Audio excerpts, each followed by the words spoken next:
Panchayat season 3 तो अभी तक देख ही लिया होगा आपने। अच्छा नहीं देखा तो कोई बात नहीं, केवल सीजन 3 ही क्यों, शुरू से शुरू करते हैं। पंचायत सीजन 1, 2, 3 सारे एक्सप्लेन करता हूँ। जीतू भैया जो कि नोएडा से हैं, मजबूरी में पैसे कमाने के लिए आ जाते हैं फुलेरा जॉब करने, लेकिन सपना IIM से MBA करने का है और एक अच्छी खासी जॉब करनी है। उनकी पहली पोस्टिंग हो जाती है यूपी के एक गाँव फुलेरा में एज ए सचिव। पहुँचते उनका स्वागत होता है पंचायत ऑफिस की चाबी खोने से। वहाँ मिलते हैं प्रधान जी विकास और प्रहलाद। प्रधान जी जो कि असल में प्रधानपति हैं और ये है इनकी श्रीमती प्रधान मंजू देवी। विकास पंचायत के ऑफिस का असिस्टेंट है। प्रहलाद का एक बेटा है जो आर्मी में है, बीवी नहीं है। ताला तो टूटा नहीं लेकिन दरवाजा टूट गया है और शाम को परेशान होके अपने दोस्त को फोन लगाया सचिव ने। तो दोस्त कहता है टेंशन ना ले, वहाँ बैठ के पंचायत का काम भी संभाल और साथ साथ अपनी MBA की प्रिपरेशन भी कर। तो बिना दरवाजे के ऑफिस में जैसे तैसे आज की रात काट लेते हैं सचिव जी और उन्हें पता चला कि यहाँ बत्ती भी कम ही रहती है। अब बिना लाइट के पढ़ाई कैसे होगी, इसका भी जुगाड़ विकास के पास है। कुछ लाइटें आई हैं फुलेरा में लगने को और एक लाइट लग रही है भूता पेड़ में। कहते हैं रात को ये पेड़ दौड़ाता है लोगों को। तो रात को सचिव विकास को लेके चले जाते हैं भूता पेड़ के पास और ये मिस्ट्री सॉल्व कर देते हैं। और वो लाइट जो भूता पेड़ में लगने वाली थी वो अब लग जाती है पंचायत ऑफिस के बाहर। अगले दिन सचिव चक्के वाली कुर्सी खरीद के ले आते हैं अपने लिए और आज गाँव में है एक शादी। प्रधान जी दूल्हे के ठहरने का इंतजाम पंचायत ऑफिस में कर देते हैं। सचिव जी अंदर से बहुत गुस्सा होते हैं लेकिन शादी का मामला है कुछ कह नहीं पाते हैं और दूल्हे के साथ सचिव जी की कुछ अनबन भी हो जाती है चक्के वाली कुर्सी की पन्नी फाड़ने के चक्कर में। ये मेम तो आपने कहीं ना कहीं देखा ही होगा। गजब बेइज्जती है। और बारात चले जाती है, साथ में वो ही चक्के वाली कुर्सी दूल्हा मांग के ले जाता है अपने साथ और सचिव जी फिर से टेंशन में है। अगले दिन वीडियो से एक कॉल आता है कि 2 बच्चे हैं, मीठी खीर उससे ज्यादा बाबासीर वाले स्लोगन पूरे गांव में छप जाने चाहिए। भूषण को ये स्लोगन कतई पसंद नहीं आते हैं, वो इसे हटाने की मांग करता है लेकिन कोई नहीं सुनता। रात को लगा के 2 बियर सचिव जी सो जाते हैं बाहर और अगले दिन पता चलता है कि अंदर से मॉनिटर कोई चुरा के ले गया। प्रधान जी से पड़ती है सचिव जी को बहुत सारी डांट और रात को सचिव जी को ऐड कर दिया जाता है इन चारों के ग्रुप में, जिसमें जब भी पीने का मन हो तो सब लिख देते हैं हाय और जल्दी से आई। कुछ दिन और ऐसे ही कट जाते हैं। सचिव जी का बीच में एक आध झगड़ा वगड़ा भी होता है और इन चारों की दोस्ती और भी गहरी होती जाती है। प्रधान जी भी अब सचिव जी को पसंद करने लगते हैं और मंजू देवी से उनकी बेटी रिंकी और सचिव की शादी की बात करते हैं, लेकिन मंजू देवी मना कर देती है ये बोल के कि उनकी तनख्वाह केवल 20,000 है। लेकिन प्रधान जी को विश्वास था कि वो MBA क्लियर कर लेंगे और उनकी सैलरी बढ़ के 1 लाख रुपए हो जाएगी। लेकिन सचिव जी का एग्जाम अच्छा नहीं जाता है तो वो थोड़ा दुखी रहते हैं। 26 जनवरी आ गई है और मंजू देवी चाहते हैं कि वो फ्लैग होस्टिंग करें लेकिन उन्हें नेशनल एंथम नहीं आता है। तो सचिव जी उन्हें नेशनल एंथम सिखाते हैं और ठीक 26 जनवरी के दिन DM मैडम इंस्पेक्शन पे आती है और असली प्रधान फ्लैग होस्टिंग करती है थैंक्स टू सचिव जी। और अगले दिन सचिव जी चढ़ जाते हैं पानी की टंकी के ऊपर। कहते हैं वहाँ से गाँव का सुंदर नजारा दिखता है। वहाँ रिंकी प्रधान जी की बेटी चाय पी रही होती है और अब सचिव जी को सच में थोड़ा अच्छा लगने लगता है ये गांव और यहाँ के लोग। और यहाँ होता है सीजन 1 खत्म और सीजन 2 शुरू। इन दिनों सचिव जी के सुर ही बदले हुए हैं। जब से दिखी है रिंकी अब वो जाने लगे हैं पानी वाली टैंकी पे चाय पीने। यहाँ प्रहलाद और विकास को होता है शक। वो बताते हैं रिंकी की मलकोपुर वाले लड़के से शादी की बात लगभग फिक्स ही है। रोड में गड्ढों से परेशान भूषण सचिव को आगे सुना जाता है खरी खोटी। प्रधान से जब सचिव आके ये बात करते हैं तो प्रधान फंड की कमी का बहाना देके MLA फंड से पैसे आएंगे तब सड़क बनेगी कहते हैं। प्रहलाद का बेटा राहुल भी छुट्टियों में गांव आया है। वो फौज का एक जवान है। अब गांव में टॉयलेट सीट लगवाने का काम आता है सचिव जी के पास। विनोद के वहाँ राजमिस्त्री बैठा है टॉयलेट सीट के इंतजार में। सचिव बाइक से टॉयलेट सीट खुद लेके जा रहे होते हैं कि तभी सीट टूट जाती है और राजमिस्त्री फरार। टॉयलेट सीट हो गई है सचिव जी के पास खत्म। अब वीडियो का फोन आता है सचिन जी को। कुछ दिनों में DM मैडम आ रही हैं इंस्पेक्शन में। बाहर शौच करता कोई भी नहीं दिखना चाहिए। पूरे गांव में तो सीट लगभग लग गई है, बस विनोद ही रह गया है। अब भूषण विनोद को भड़काता है कि तुम जब मैडम आए खुले में शौच करना। प्रधान की करते हैं खाट खड़ी। विकास और प्रहलाद सिचुएशन को संभाल लेते हैं और कुछ दिनों में विनोद के घर नई सीट लग जाती है और राहुल की भी छुट्टियां खत्म हो जाती हैं। वो वापस फौज में चले जाता है। रिंकी के रिश्ते की बात करने प्रधान जी का परिवार मधुबन होटल पहुंचते हैं। लड़की वाले किसी दूसरे मधुबन होटल चले जाते हैं और कुछ कहासुनी होने के बाद रिश्ता इनका टूट जाता है। अब गांव में लग रहे हैं सीसीटीवी कैमरे।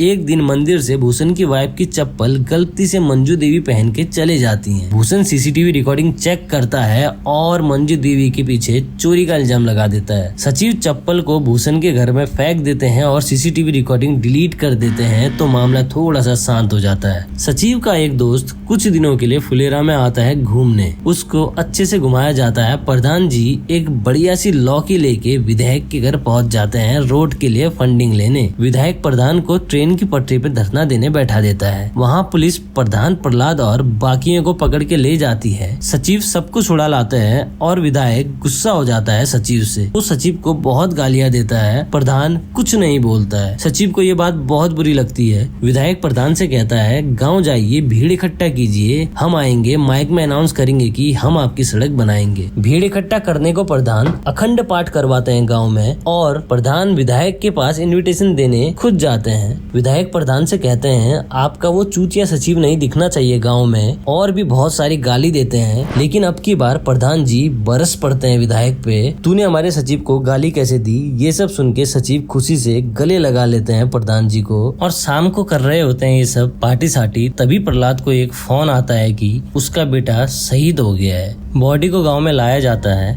वहाँ विधायक भी आता है श्रद्धांजलि देने, लेकिन मंजू देवी उन्हें अंदर घुसने नहीं देती है। राहुल को विदा कर दिया जाता है। अब प्रहलाद अकेला पड़ गया है, अंदर से बहुत टूट गया है। और लास्ट में मंजू देवी को आता है एक लेटर जो कि है सचिव जी का ट्रांसफर लेटर जो भिजवाया था विधायक ने। और सीजन 2 भी खत्म, सीजन 3 शुरू। नए सचिव आ गए हैं पंचायत ऑफिस में। ऑफिस में ताला लगा पड़ा है। आज शाम को 7 बजे से पहले इन्हें ज्वाइनिंग करनी है किसी भी हालत में। वो फोन घुमाते हैं प्रधान को, प्रधान जी हम नए सचिव। प्रधान चल ससुरा। भूषण नए सचिव को भड़काता है ताला तोड़ने को, हथौड़ी लाके देता है। नया सचिव तोड़ने की कोशिश करता है लेकिन ताला मोटे चमड़ी का है, आसानी से कहाँ टूटे। विकास प्रहलाद के पास जाता है जो कि आजकल दिन भर दारू पी के खटिया पे पड़ा रहता है। वो दोनों पंचायत ऑफिस पहुँचते हैं खटिया लेके और विकास को कहता है कि जब तक हम खाना खा रहे हैं तब तक तू बांस काट के ले आ, मोटा वाला, आगे से थोड़ा तीखा रखना। अब नए सचिव के अंदर से फट रही है। इतने में डीएम प्रधान मंजू देवी को ऑफिस बुलाती है और कहती है कि सचिव की ज्वाइनिंग आज के आज करवाओ। मंजू देवी प्रहलाद से कहती है सचिव जी तो वैसे भी 4-5 महीने में जाने ही वाले थे। तो प्रहलाद एक बड़ा ही इमोशनल डायलॉग मारता है, तो 4-5 महीने बाद चले जाए ना भाभी, समय से पहले अब कोई नहीं जाएगा। और ज्वाइनिंग नहीं होती है। तभी डीएम मैडम का फोन आता है कि कुत्ते को मार के उसका मीट खाने की सजा में विधायक जी को दोषी ठहरा दिया है। सचिव जी का ट्रांसफर रोक दिया है हमने। और पुराने सचिव वापस फुलेरा में आ जाते हैं और रिंकी आ जाती है एक छोटी सी चाय पार्टी के लिए इनवाइट करने सचिव जी को टैंकी के ऊपर। लेकिन काम और लोग देख लेंगे की वजह से सचिव जी कहते हैं कि 7 बजे मैं फ्री हो जाता हूँ और अंधेरा भी तब चलेंगे। अब एक अम्मा आती है प्रधानमंत्री गरीब योजना में एक घर दिला दो कहने को। योजना उन लोगों के लिए है जिनके पक्के घर नहीं है, लेकिन इनके बेटे का तो पक्का घर है। बुढ़ी अम्मा का कहना है कि हमको हमारे बेटे ने घर से निकाल दिया है। सचिव अम्मा को एक लौकी दे के भेज देता है। अब सचिव बुढ़िया के घर पहुंच जाता है। वहाँ बुढ़िया एक झोपड़ी में रह रही है। सचिव को वही लौकी बाद में उसी के बेटे के घर से मिलती है। अब इनका ढोंग पकड़ा जाता है। 7 बजे रिंकी आती है चाय पीने। सचिव और रिंकी टैंकी पे चढ़ ही रहे होते हैं कि ऊपर से प्रहलाद की आवाज आती है। वो दारू पी के ऊपर चढ़ा हुआ है। चाय कैंसिल। सचिव प्रहलाद को नीचे उतारते हैं। अब घरों की लिस्ट आ गई है। 12 घर में से 8 घर दिए हैं पश्चिम को जहां प्रधान रहता है और 4 दिए हैं पूरब को जहां भूषण रहता है। भूषण पंचायत ऑफिस में आके हल्ला करने लगता है कि पूरब और पश्चिम में बंटवारा लगा दिया प्रधान ने। इधर भूषण खुद इस बार प्रधान के चुनाव में उठना चाहता है तो वो विधायक से आशीर्वाद लेने चले गया। तो विधायक अपना हाथ भूषण पे रख देता है और कहता है हम रोड भी बनाएंगे और तुम्हें प्रधान भी। फिर से सभा बैठती है पंचायत ऑफिस में। भूषण कहता है हमने सारी बात कर ली है विधायक के साथ, शांति समझौता करना होगा और वो रोड बना देंगे। पंच मान जाते हैं लेकिन शांति समझौता के दिन विधायक सफेद कबूतर उड़ाना चाहता है। विधायक आता है और फिर समझौता करके कबूतर उड़ाने की बारी आती है। विधायक इतनी जोर से पकड़ता है कि कबूतर की जान ही निकल जाती है। अब कबूतर का मालिक बम बहादुर कहता है हत्यारा है तू, तुमने कुत्ता मारा होगा और मार के खाया भी होगा। और विधायक बेइज्जत होकर एक बार फिर फुलेरा से चले जाते जाता है। रिपोर्टर आके बम बहादुर का इंटरव्यू लेते हैं। खबर सारी अखबारों में और टीवी में फैल जाती है कि विधायक ने पहले कुत्ता मारा, फिर कबूतर, और अब किस जानवर की बारी है। विधायक भूषण को भेजता है कि बम बहादुर से बोलो दोबारा इंटरव्यू दो और हमसे माफी मांगो और कहो कि कबूतर बीमार था, वरना 2 मिनट के अंदर बम बहादुर का सारा बहादुरी निकाल देंगे। ये सुन बम बहादुर फिर से इंटरव्यू देता है, अब की बार सारे फुलेरा वालों के साथ खड़ा होकर ले जो करना है कर ले। विधायक बम बहादुर को प्रोटेक्शन दे रहे हैं प्रधान जी पंचायत ऑफिस में। उधर विकास भी बाप बनने वाला है। बम बहादुर को सिखाया गया है कि विधायक का कोई भी आदमी दिखे तो आओ देखो न ताओ, सीधे भागना है। विधायक 2 बंदों को भेजता है बम बहादुर को मारने। बम बहादुर वहाँ से फुर्र हो जाता है उनकी नजरों के सामने से, और फुलेरा के दामाद ससुराल आते हैं और सचिव जी के साथ उनका जो मनमुटाव है उसे थोड़ा दूर करते हैं। वहीं पता चलता है कि विधायक अपना घोड़ा बेच रहा है, जो कि उसे जान से भी प्यारा है, क्योंकि उस पे बहुत सारे इल्जाम लगे हैं कुत्ता कबूतर। तो उसे सलाह दी गई है कि जानवरों से दूर ही रहे, लेकिन शर्त यह है कि खरीदार फुलेरा का नहीं होना चाहिए। तो बदला लेने का इससे अच्छा मौका फुलेरा को कहाँ मिलता। तो वो फुलेरा के दामाद से रिक्वेस्ट करते हैं कि उनके लिए ये घोड़ा खरीद के ले आए। दामाद जी जाते हैं, टसन में 2-4 डायलॉग मार के घोड़ा खरीद के ले आते हैं। इसकी खबर भूषण को कतई नहीं थी। विधायक को पता चलता है कि उसका घोड़ा फुलेरा वालों ने ही खरीदा है, वो भी धोखे से। तो वो आग बबूला होके 4-5 स्कॉर्पियो में बंदे डाल के फुलेरा को तबाह करने के लिए निकल पड़ता है। रास्ते में भूषण एक मौका मांगता है विधायक से। विधायक 2 घंटे की मोहलत देता है भूषण को। भूषण पंचायत ऑफिस में सभा को समझाता है कि घोड़ा दे दीजिए, लेकिन सारे पंच घोड़ा देने से इनकार कर देते हैं। अब तो इज्जत पे बात आ गई है। अब तैयारी शुरू होती है जंग की। असला, बारूद, गोली, बंदूक। उधर विधायक तैयार है, इधर फुलेरा। और भूषण और उनकी टीम नेता वाले काम करते हैं। अगर गांव पे गोली चले तो सबसे पहले गोली हम खाएंगे। 2 घंटे खत्म हुए, विधायक गाड़ी लेके पहुंचा फुलेरा। अब विधायक वर्सेस फुलेरा दोनों आमने सामने हैं। बंदूकें तान ली गई हैं। विधायक को पुलिस वाले, डीएम सब ने समझाया, लेकिन वो सन की मानने को तैयार नहीं है। फिर एक फोन आता है विधायक को किसी बड़े नेता का।